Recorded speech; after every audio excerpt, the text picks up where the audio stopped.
Hey everybody, it's Ash back with another Toontown video. I know it's been a while, but with High Roller coming out, with all the Maple Tunes content in general coming out, I've seen a lot of people play it. I've seen a lot of people come up with some really interesting strategies, myself included.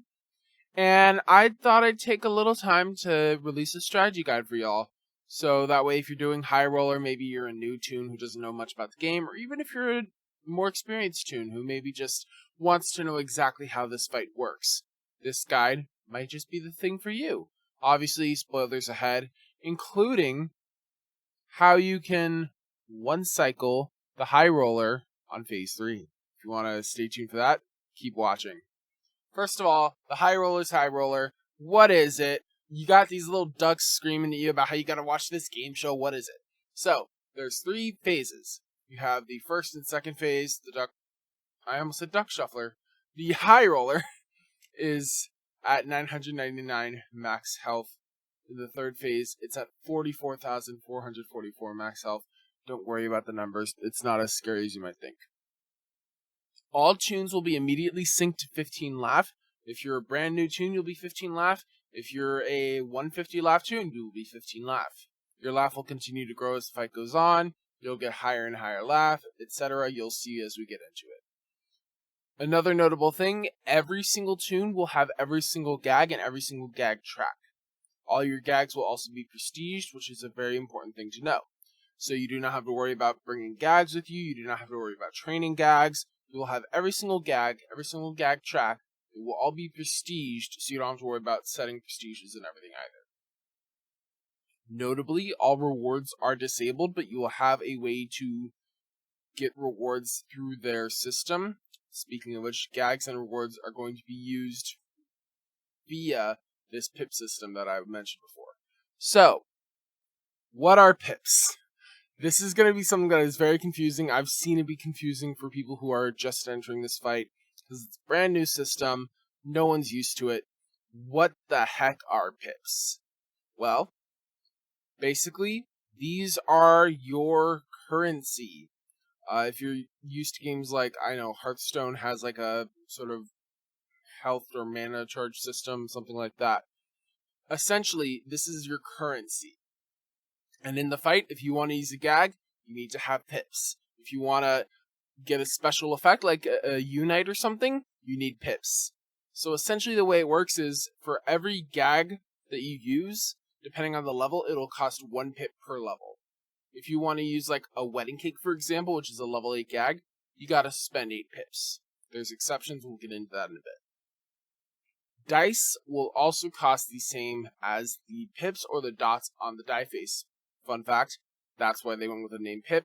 It's because the dots on dice are actually called pips. So, if you see a die that's 6 pip dice, that will cost you 6 pips. So in this example, for instance, you see it goes from 7 pips to 1 pip, and it grants you access to your gags, all that good stuff. Now, like I said, there are exceptions to the gags. There's exceptions to the dice even. But this is basically it. This is all you really need to worry about. Now, you're going to earn pips over time. You're going to earn them per turn. You're going to earn them through minigames, etc. So, let's explain the dice real quick before we get into how this actual fight works. So, each die that you will see will have a different effect. So, the golden 6-pip die is the first die you will ever get. You're only going to get that die. It's literally first turn of the fight, you get it. And when you buy it, it unlocks all the gags. You can see it here. It grants you access to your gags. You use pips to buy gags and dice to strengthen yourself. So this is the first die given. It unlocks all the gags for the player. Basically, if you aren't buying this the second that the battle starts, you're doing something wrong. Let's get into the actual dice, though, because there's 6 dice that are very important to know for this fight. The 1-pip die obviously costs 1 pip to use, and it rerolls all of your currently held dice, giving you 3 new dice. So every time you get dice, you're going to get 3 dice. If you use a 1-pip die, it's going to take all those back, and it's going to give you 3 new dice no matter how many you've used. If you've used 2 dice and you're re-rolling, it's still going to give you 3. If you've used no dice and you're re-rolling, it's still going to give you 3 new ones. It could be the same ones you've had before, but it doesn't necessarily have to be. Now, the 2-pip die is basically what the old Toons hit was if you're an older player. It gives you 100% accuracy for one turn, and notably, this can stack for multiple turns. So for instance, if you get a 2-pip die and a 1-pip die, buy the 2, you re-roll, you get another 2-pip die, you can buy that one. Now, for the turn that you bought it, as well as for the next turn, you will have 100% accuracy on your gags. It'll be a little status effect, you'll be able to see it on there. Speaking of, this is similar but of a different type of effect. 3-pip die gives you a 2-pip discount on all of your gags and all of your dice for one turn. And this also stacks for multiple turns. You buy a 3-pip die, you get to reroll, you get another 3-pip die, you buy that, next turn you also have a 2-pip discount. The 4-pip die is kind of the opposite of that. So all of your gags are 15% stronger for the turn that you buy it. You can buy multiples of these and stack it, but it will stack on the turn that you use it, not on a turn-based system. So instead of, buying 4-pip dice and getting 4 turns of 15% stronger gags, instead what happens is you will buy the 4-pip dice and your gags will be 60% stronger that turn. Hopefully that makes sense. Also, another notable thing about the 4-pip die, unlike the 2 and the 3-pip dice, which only affect you when you buy them, the 4-pip die, once one person buys it, it affects every Toon in the battle. So if all 4 of you buy a 4-pip die, that's the same as, 4 4-pip dice taking effect. So every single Toon will have a 60% gag buff that turn. The 5-pip die is basically a random IOU. You, as well as a random Toon, will be getting a randomized IOU. It could be throw, it could be drop, it could be rain, it could be anything. The 6-pip die is your Unite. So instead of you being able to use your Unites, because, it would kind of be more helpful for older players at that point, and newer players would kind of be left in the dust, you use Unites through this system. So instead of you having to use your own Unites, you spend 6 pips, you get this 6-pip die, and it acts as a 30% tune-up Unite. Notably, when you use this, it's going to give you a 3-round cooldown on that die, meaning you will not get that dice for 3 turns. Now, another big thing to note, the 3-pip dice will reduce the cost of 1-pip dice, 2-pip dice, as well as level 1 and 2 gags to 0 pips. It's free. So if you have a gag discount, not a gag discount, if you have a pip discount, you'll be able to do free rerolls. You'll be able to stack 100% accuracy turns for free. You'll be able to use free gags as long as they are level 1 or level 2, and also all of your other gags will be discounted 2 pips. So, for instance, if you need a healing round, instead of spending your pips and actually using tune-up gags that are big and bulky, you could say, do 3 megaphones, which are completely free. Or, you could, in combination with a 100% accuracy buff, use a mini magnet and guarantee that all the cogs are lured. You get where this can be kind of interesting. And also, when you buy it with a discount, that 3-pip dice will only cost 1 pip. And when it's bought with a discount, 3-pip dice effectively give you a 2-pip discount on all items for 1 turn at the cost of only 1 pip, right? Because you're buying it with a discount, so you're buying it for 1 pip. But then it applies to the next turn where all of your stuff is a discount of 2 pips each. And it's not just for the one thing you buy, it is for the turn. So if you buy 3 things that turn, you effectively spent 3 pips to save 6, which is an amazing deal. Another big thing to note. When you use the 6-pip die, it does not appear until the cooldown is over. Not a lot of people talk about this, but if you use that 6-pip die, that Unite one, it doesn't appear until the cooldown's over, meaning the 1-pip, 2-pip, 3-pip, 4-pip, 5-pip all have a higher chance of appearing. Because that 6-pip die will no longer appear. But it's still going to give you 3 dice. So it's going to give you all the other ones. Meaning if you're trying to stack certain things, it's going to be a little bit easier if you're only pulling from a pool of 5 dice versus a pool of 6 dice. Something to keep in mind. Now, let's get into the actual fight, what you've all been waiting for. Let's talk about the first phase. This is what everyone thinks of when they think High Roller's High Roller. This is the game show. High Roller is literally the host of the game show, and you will basically lower his health indirectly. So you're going to be going between minigames and 2 rounds of cog battles. Minigame, 2 rounds of cog battles. During the cog battle portions, essentially, when you defeat one of those cogs, it deals damage to the High Roller. That damage being 4 times the level of a normal cog, or 7 times the level of an .exe cog, or an executive cog. So if you defeat a level 5 flunky, you're going to be dealing 4 times 5, which is 20 damage to the High Roller. If you defeat a level 5 exe flunky, you're going to be doing 7 times 5, which is 35 damage to the High Roller. That essentially gives you a good idea of how that works. Now, I mentioned the minigames. Here's what the minigames are. We're going to talk about it a little bit. They're pretty simple. Just keep in mind that there are some intricacies with it. So during phase 1, you're going to encounter 3 different types. You're either going to get shuffle, trivia, or puzzle. Shuffle is going to give you 4 flunkies that are going to appear. One of the flunkies will talk. You want to keep an eye on the flunky that talks. There's going to be cups that come down and cover it, and then they're going to move forward, and then they're going to shuffle around. You're going to shuffle around one at a time. It's going to be like cup B switches with cup D, and then cup C switches with cup B, or something like that.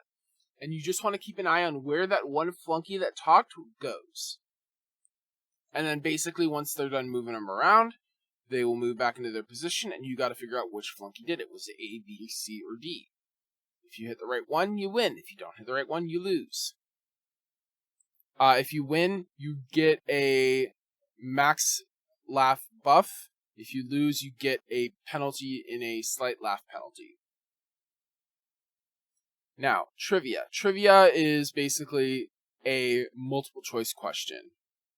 HR asks you a question, a number of flunkies will appear to represent the possible answers, and then you attack the cog that represents the correct answer. So for instance, it could be like, which of these cogs is the first cog in the Lawbot department? And it gives you like, Legal Eagle, Bottom Feeder, Pettifogger, and Bigwig. Obviously, it's the bottom feeder, right? So you go for the bottom feeder, you get it correct. It's not necessarily going to be 4 options. It could be a true-false as well, but it's going to give you a number of options. Pick the right one. Now, there's a big thing to note here. Not all scenarios have just one correct answer. There may be times where all the answers are correct. And in fact, as I was doing some research for this video, I also found out that there are some times when it's going to be like 2 answers correct or something like that. So you want to keep an eye on the answers, and you don't just want to automatically assume it's one answer. It could be multiple. If it's 2 answers or 3 answers, you obviously want to use squirt. If it is 4, you obviously want to use sound. If it's just 1, you could use throw or drop. People tend to use throw. It doesn't really matter. Notably for shuffle and trivia, you're going to be able to choose any gag you want. Only choose the level 1 gag, otherwise you're just wasting pips. But basically the same thing. If you get it right, then good. If you get it wrong, then bad. And if you get it right, but there were more correct answers, you get it wrong. If you get it right, but you also hit incorrect cogs, you get it wrong. That's one big thing to keep in note of. So like if it's like, I'll give you an example of one. There's a question, because I did say spoilers would be ahead. There's a question there that's like, what does Tawny, the featherbetter, where's their favorite place to sleep? And it gives you a bunch of answers. Now, if you just pick one of them, you'd be right. But you'd also be wrong, because it's all of them. So the people who pick one would get hurt. Whereas you, who's smart and watch this video and know that it's all of them, will go with the sound gag, and you'll hit all of them, and you'll be correct, and you'll get the win. Now, the last one is puzzle. This is like a cog battle with a little bit of extra restriction. So, High Roller's going to give you a set of cogs. It could be 1 cog, 2 cogs. It could be a bunch of cogs. High Roller's going to put forward some cogs for you to kill. You're going to then defeat all the cogs, but one gag track will be highlighted. The highlighted gag track you must use at least once. Otherwise, you will not count it. So you have to defeat all the cogs. If you don't, you lose. But also, if you defeat all the cogs without using that gag track at least once, you also lose. You have to use the gag track that they specify at least once, and you have to defeat all the cogs. So for instance, you might get 2 cogs, a small cog and a big cog. And it tells you have to defeat all the cogs, and you must use lure. What you could do in that example is have one person lure the cogs, which classifies as using lure, and then just soak the big cog, zap the big cog, you're done, right? Something like that could work. You're getting an idea of how this thing works.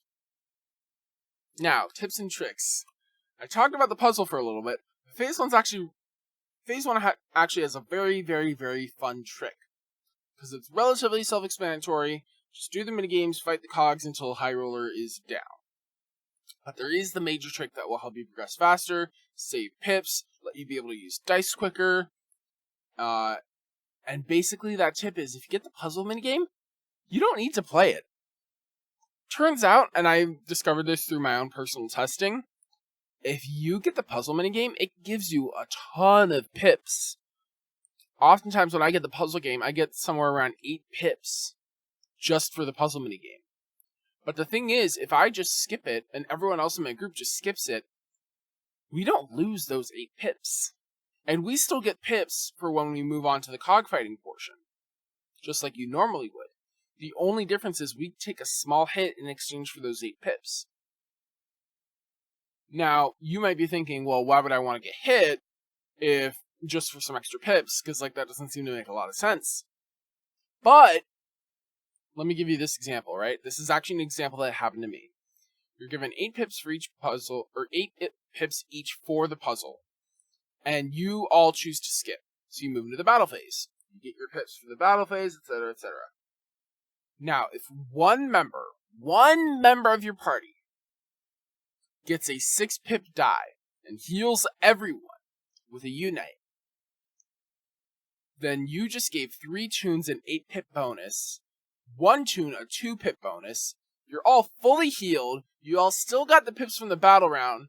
Sure, you didn't increase your max laugh, but as we're going to discover in a bit, it doesn't really matter. And at the end of the day, you have a pip advantage over someone who would be doing it the normal way. So that's my biggest tip with this. I had one time where I got 3 puzzle games in a row. We just skipped them all, and we finished phase 1 probably the quickest that I ever have. If you get the puzzle minigame in phase 1, do not do it unless you are super, super low on laugh. There's really no reason to do it. Just skip it. You'll be better off in the end. Trust me. Now, phase 2, the Hollywood Stars. Oh boy, so you take down the High Roller. You're done, right? No, you should know by now. This is Corporate Clash. You're never done in phase 1. Then you enter phase 2. The wheel spins, you get the uh-oh, which you can actually see in the picture back here. And the High Roller brings in the Dave Brubot Quartet, minus Dave Brubot, because, well, reasons. And in phase 2, there's 3 Mr. Hollywoods, the Hollywood Stars, who are your opponents. By the way, at this point, Duck Shuffler's literally at 1 health, but is unable to be touched. So you have to just face the Hollywoods. He will never attack you or anything. It's just you face the Hollywoods. That's it. So these are all level 25.exe Mr. Hollywoods with 1,250 health. And, notably, because of the Hollywood Stars feature, they have a damage boost that makes them do 5 more damage per turn. So one turn they do 5 more damage, the next turn they do 10, the next turn they do 15, the next turn they do 20. You get the point. At the end of each turn in this phase, you are given 6 pips. So that's something to keep in mind. At the end of every single turn in this phase, you get 6 pips. That's enough to use a level 6 gag, or, if you have a pip discount, enough to use a level 8. Alright, so let me give you some tips and tricks for phase 2, because I'm going to be honest, Phase 2 is also relatively self-explanatory. In fact, it's more self-explanatory than Phase 1. The big thing is because you're only getting 6 pips each turn, you really want to make sure to conserve your pips. Also, the pips don't carry over from Phase 1. So even if you did get 5 puzzle minigames and you went insane and you stacked up a bunch of pips, you can't carry them over into Phase 2. So pip conservation is very big. I believe you get 10 pips at the start and then you get 6 pips every turn. You could easily start to run out of pips and only be able to use level 6 gags, and it could really drag on. There is a way that you can defeat a single cog and weaken the other 2 cogs in just 2 turns. I learned this strategy from Goat Patrol.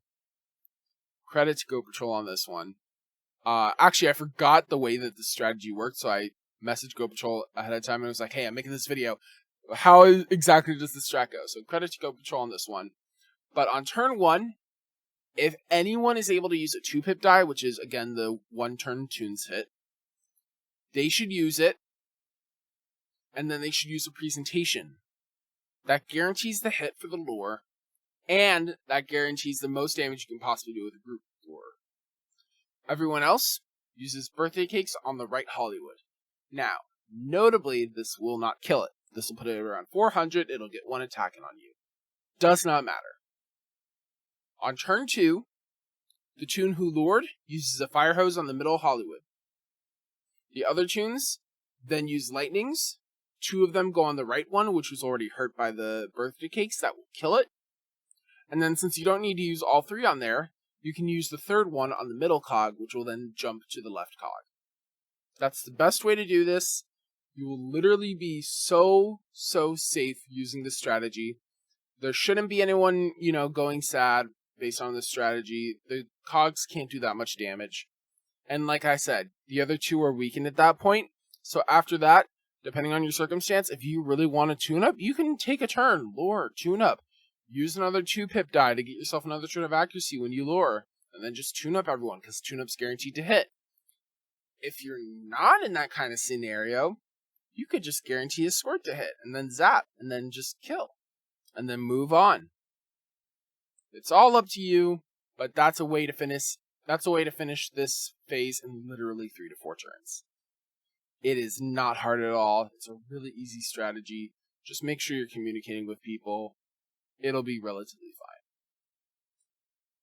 But then that takes us into the most dangerous final phase. This is the most dangerous phase you'll possibly enter when you do High Roller. This is the phase where everybody dies if they die. So in this phase, Mr. High Roller comes in here and brings in a bunch of his silhouettes. Basically light refractions of himself that all have their own individual feature, their own individual cheat. So in this phase, basically what you're supposed to do is you're supposed to take out all of his silhouettes one by one. He summons 4 of them, you take out all 4. And then once all 4 are gone, you can finally hit the High Roller. Because if you're trying to hit him before, he'll either be completely invincible, or he will do such massive damage nullification that it's not worth it. So instead, you hit all the silhouettes until that feature goes away, all the silhouettes are gone, and you can finally hit him for a lot of damage. But the problem is, if he survives that round where you deal a lot of damage, he uses this cheat called Trick of the Light, and it summons more silhouettes, and you have to do the same thing over and over again. Notably, it goes from 8,000 health per silhouette to 7,000 to 6,000. I believe it caps at 6,000.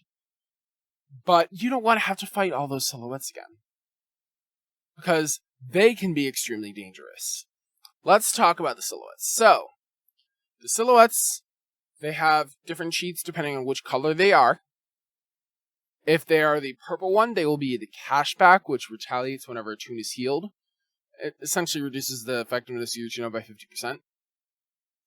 So, let's say you heal someone to full, whatever amount you healed, they will retaliate for half that amount as damage on the Toon you healed. So that makes healing not that effective in this, and really does a lot of that. Trap card will retaliate whenever it's not lured, or whenever it doesn't have a trap placed on it. So if it's lured, it'll do it. Or it won't retaliate. If it has a trap on it and it's not lured, it won't retaliate. If you trap it and lure it, and the trap hits it and knocks it back, it will retaliate.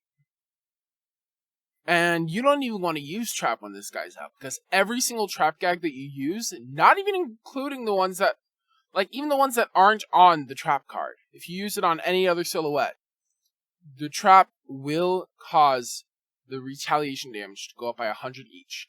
And it doesn't just retaliate on the toon that trapped, it retaliates on every toon in the battle. This one's also really dangerous when you combine it with the next one, which is Green Lighter. Green Lighter is the lure-based one. It's completely immune to lure, and every turn it randomly picks one other silhouette to also make immune to lure. So 2 of the silhouettes out of 4 are immune to lure, and on top of that, all the silhouettes are virtualized, so any negative statuses will last for 2 less turns. Meaning the lure that you do, it's not going to last for very long anyways, which really does not work well. Green Lighter, Trap Card, Cashback, they're all very dangerous, as is the next one, Face Value. It cancels all combo damage. You use your throw, combo damage nullified. You use your drop, combo damage nullified. You use squirt, combo damage nullified. Notably, this does not impact knockback damage from lure, just combo damage. It'll completely nullify it. Now, that one's not necessarily dangerous as much as the Green Lighter, Trap Card, Cashback, but it can easily wreck a combo. So that's another reason why I'd like to consider it dangerous. You have the pink one, Splashback, which will bounce back your squirt damage, and all soaked silhouettes will get a damage resistance buff. So that's also really not good. Fizzle will reduce zap jump damage. Singin' Blues will make all toons winded until the silhouette is defeated. Fun fact, when they say all toons winded, it shows the negative status effect for 500 turns. You will be winded. You will be winded for a while. And then the last one is Joker, which is the most fun and also the most painful one. The Joker is a silhouette that will occasionally raise or lower the level of your gags, especially drop. This one really loves drop. They specify that on the cheat notes. So what this means is, you spend 8 pips on a gag, there's a possibility that could go up or down, and you will keep spending those 8 pips. You will not spend less or more. If you use a level 6 gag and it gets promoted or demoted, you will still spend 6 pips. So you could be using a lure in 3 weddings, and all of a sudden one of those weddings can become a birthday, or a cream pie, or even a cupcake if you're really unlucky. Or, one notable thing, if you're using a level 8 gag, if that gets promoted, meaning it goes up in level, it obviously can't go up in level, so what does it do? Instead of going up at a level, it will double the damage. So like, let's say you're using that lure 3 wedding and somebody gets promotion, well congrats, their wedding now does double damage. But that's not something you can rely on. It always happens when you don't need it to. Joker in general is a menace. Personally, I don't really like Joker. If I see Joker and there's nothing really that stands out to me, I will go against Joker first because I just do not like it. But it's up to you.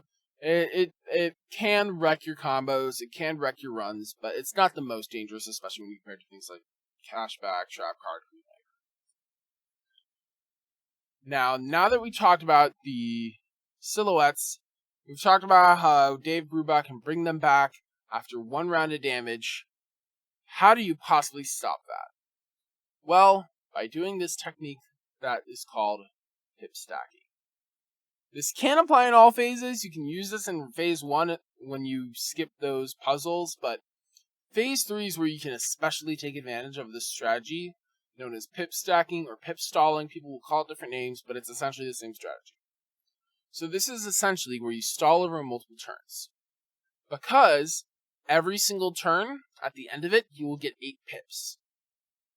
So if you stall with pips, you get more pips per round. You can use those pips to buy pip discounts, tunes hit, IOUs, unites, buff your gags, all that stuff. Not to mention you can save up those pips to do some crazy reroll stacking later on. So typically, what you'll do is you'll get the 4 silhouettes as well as High Roller. You'll take out 3 of the silhouettes, 1 will be remaining, and that's when you start to pip stack.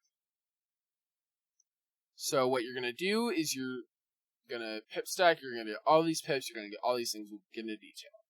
But basically, since the damage is minimal, you're only dealing with 1 silhouette and the High Roller. It can basically be recovered with free Megaphone healing, or at worst, tune-ups and unites. Not to mention you get the reduced cost unites from 6 pip dice if you have a pip discount.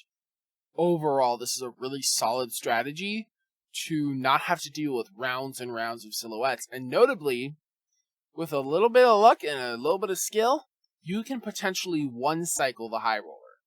Meaning, instead of having to deal all that damage, get a new round of silhouettes, defeat all of them, and then hit them again, there is potential with the strategy, and I have done it, where you can deal damage to High Roller on 1 or 2 turns, depending on if you do it with or without the turn where you take out the silhouette, and you can just lay into him and get him down to 0 in a single turn. I have done it. It is very possible.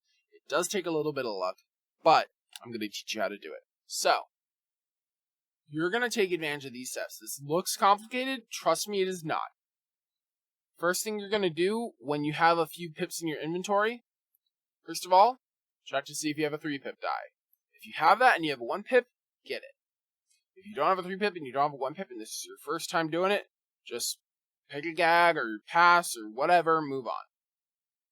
But basically, you're going to get this 3 pip die. You're going to check for 2 pips and 5 pips if you have them. Get them if you can, since you bought the discount already. And then, if you have that 1 pip, you're going to re-roll it, and then you're going to repeat. You're going to go back here. Do you have a 3 pip? I have a 3 pip? Cool, I'm going to buy it. If you don't have the 1 pip die, you can move on. Or if you don't have the 1 pip die, but you have the 3 pip die there, and this is your reroll or whatever, you're fine. Get it. Check to see if you have the 2 pip die, 5 pip die. Get it. Check to see if you have the 1 pip. If you do, reroll, repeat, etc. So, for instance, right, I get a 1, 2, and a 3. This is like the dream scenario, right? I buy the 3 pip die for 3 pips. And let's say I have like 10 pips, right? I'm down to 7. I get free accuracy, I get a free reroll, and let's say I get a 3 and a 1, right? And then maybe like a 4, which I don't want. Or a 5, and maybe I don't have enough pips to buy it, so I'm saving, right? I will then buy the 3 for 1 pip, and I'll reroll for free. You can see how this strategy can start to stack up really quickly. You can get like into the tens of turns of gag discounts or pip discounts. Pip discounts or accuracy, etc. You can have like a bunch of unites, or not unites, IOUs on you. It's insane. But basically, check for the 3. If this is your first time getting it, make sure you have a 1 before you buy it. Buy the 3 and the 1, reroll. Hopefully you'll get lucky, you'll get another 3. Check for those 2s and 5s as well. And basically that's the whole thing. And you do this over a few different turns. You tune up, you pass. Also during the stalling process, you want to make sure to whittle down the silhouette so that way on that first turn it's easy to take him out with 1 gag and then just focus on the High Roller. So I like to use low level gags, especially like the level 1 and 2 gags you're getting for free with the pip discount. So I'll literally use a cupcake or a fruit pie slice and just use that for free. Namely fruit pie slice, since I get it for free. And I'll just toss those at the silhouette. On the turns when it's going to unlure, don't use it on the turns when it's luring. Because otherwise you're just wasting potential. You're just hurting yourself for no reason, essentially. But yeah, you do this over a few turns. And then, once you have a ton of pips, once you have a few turns of that gag discount, a few turns of that tunes hit, you have a lot of those unites on you. That's when you move on to the attack phase. So here, you're mainly stacking 4s. If you need to heal, stack a 6 or get a couple 6s in there as well. If you still need to get IOUs, you can do 5s, but mainly you're checking for those 4s. and you're checking to reroll to get another 4. So during the attack stage, you just want to buff your gags, because, a reminder, the 4 pip die is the 15% stronger gags. So you want to just buff that, buff that, buff that. You're spending 2 pips each time, plus you're getting a free reroll. You're trying to get as many of those as possible. Ideally, what you want to do is you want to defeat the silhouette.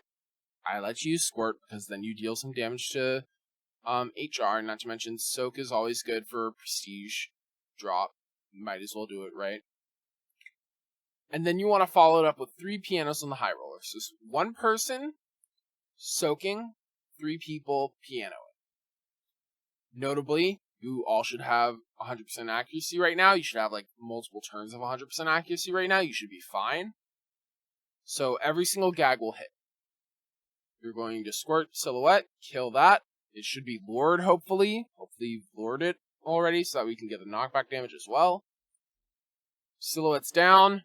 High roller soaked. 3 pianos on high roller. Sometimes you can get high roller down in that turn.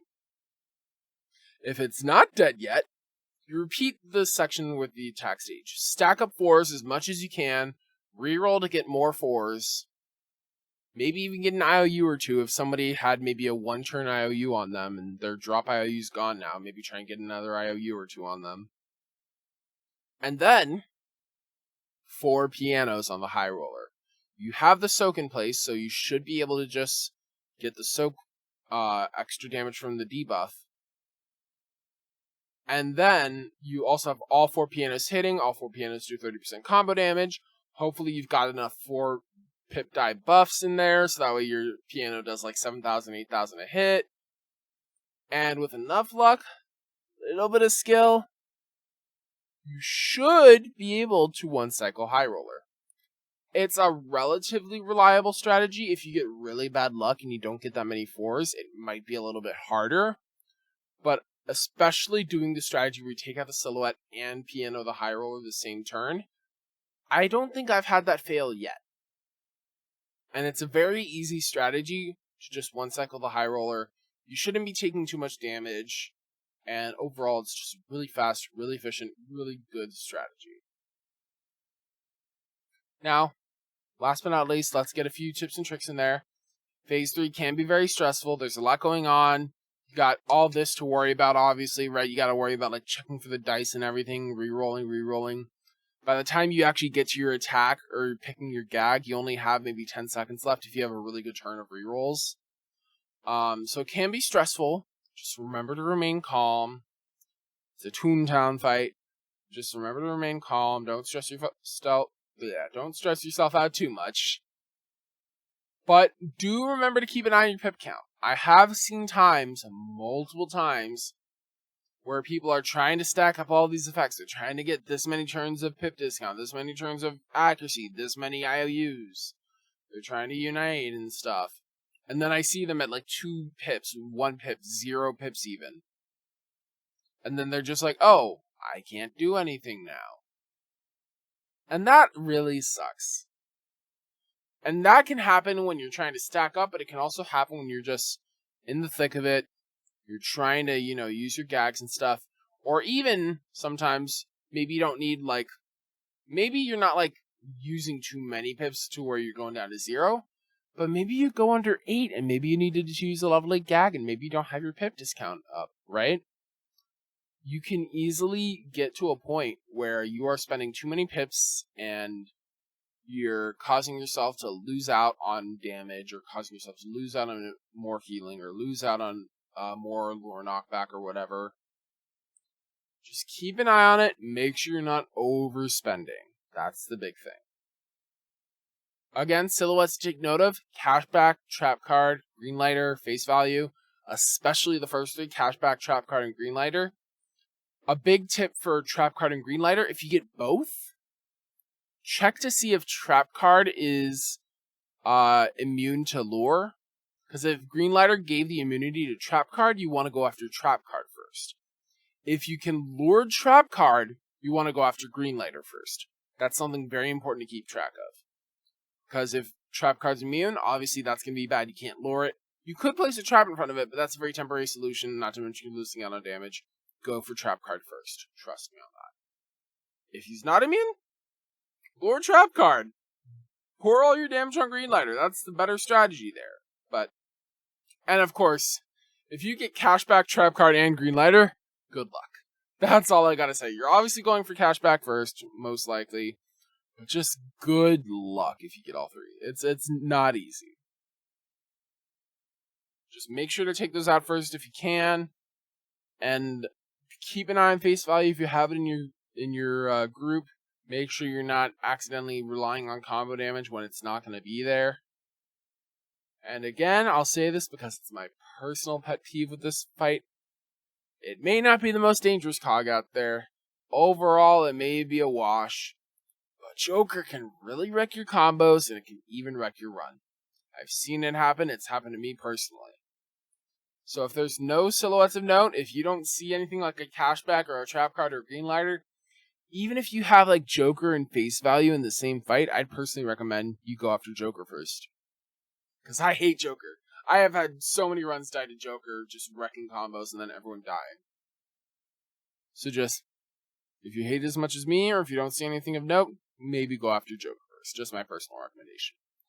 But hopefully with all that, you will be able to defeat High Roller. And hey, if you need more help, I'll be posting a PDF version of this entire PDF, or PowerPoint, I'll be posting a PDF version of this entire thing on the description, or in the description down below, if you need it.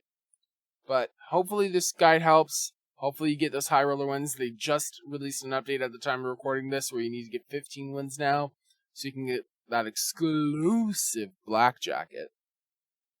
But hopefully you get those wins. Hopefully you have fun with High Roller. And hey, I'll see you around. Later, y'all.